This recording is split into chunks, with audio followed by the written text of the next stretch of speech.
Welcome back, Year 4. We are now on chapter 27. The three friends headed for the hill at top speed. Varjak explained about the gentleman and his black cats on the way. He hoped he wasn't too late. With the elder Paw gone and the father in charge, what would the family do when they faced the gentleman's cats? What would the gentleman's cats do to them? Anything could happen. After all the time he'd been away, the house would surely be different.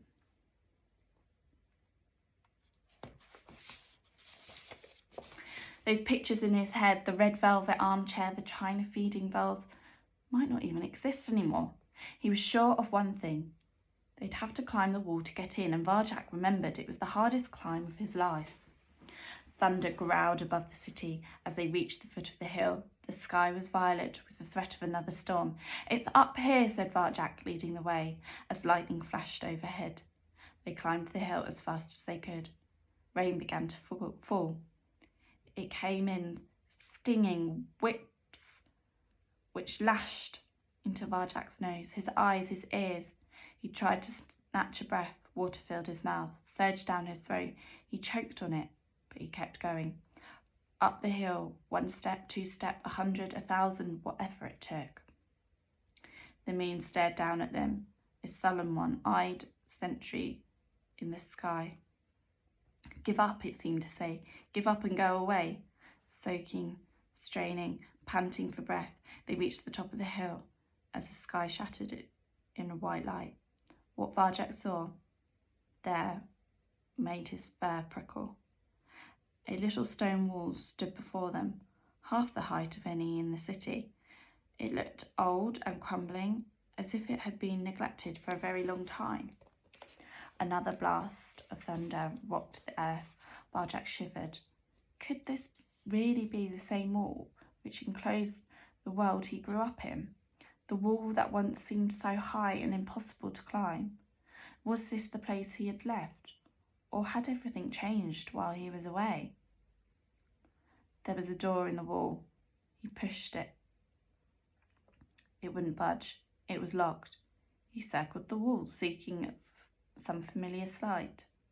A lightning flash revealed the cracks and the fissures in the stone where the wild moss grew. At the top of the wall, he could see a gnarled upper branch of some stunted old trees, and there was that single tree which he'd fallen down the night he left home. Varjak touched its wet bark and smiled with relief. He recognised it now. Of course, it was the same. The place never changed. It was him who had changed. That's it. He shouted happily above the thunder. "There are trees inside. We can climb down. I'll go first and Cludge." "What's wrong?" Cludge was shaking. His eyes were cloudy with fear. Can't climb," he stammered. "Cludge can't climb?" Varjak stared at the huge, powerful dog in disbelief. "You can't?" "Of course he can't," snapped Holly. "Everyone knows dogs can't climb. We'd be in big trouble if they could. Isn't there another way in?" "Dogs can't climb." "No, they can't," said Holly. She frowned. "This is the only way in, isn't it? I can tell from your face." It felt like falling through the air and never landing. They were so near, but that wall, that old stone wall, stood in the way once again. "Cludge, sorry," said a small, scared voice beside him. "Want to help, Varjak?" Lightning flared up above, thunder cracked, rain streamed down Varjak's face like tears.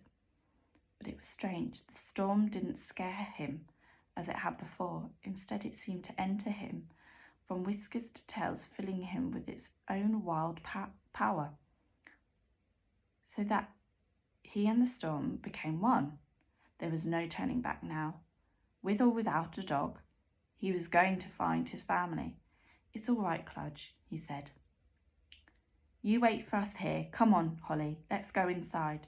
They left Cludge cowering under the tree. The two cats stormed to the top of the wall. They clambered over the edge and down the other side.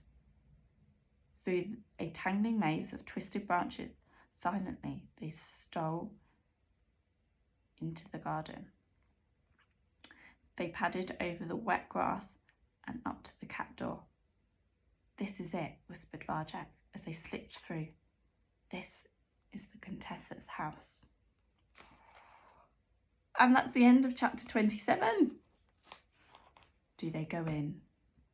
Do they go around the house? Do they try to figure out if the Contessa is still living there with the gentleman's cats?